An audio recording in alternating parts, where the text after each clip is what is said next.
buat secara part time, tetapi saya kerja seperti orang full time. Walaupun kata part time, tapi kerja juga. Sebab saya kata semua orang ni boleh, bukan semua sanggup. Saya nak tanya orang ni, anda semua sanggup tak? Sanggup tak? Ramai sanggup, tetapi tak buat. Sanggup semua, nak keluar kereta sanggup, nak dapat 10,000 sebulan sanggup, tetapi tak buat. Macam ini lah kalau kita tengok keluar daripada awal, semangat balik siapa baru tu ambil lah. Mikir lah aku boleh tak, tak boleh. Okey, jadi kita sebenarnya kita kena sanggup.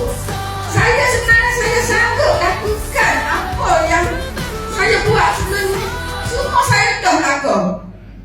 Saya buat, saya sabar, saya boleh lakukan semua. Jadi tuan-tuan dan puan-puan ini mesti ada yang betul-betul sanggup untuk kita jadi jutawan dalam berawal Islam. Okey, 10 pesan.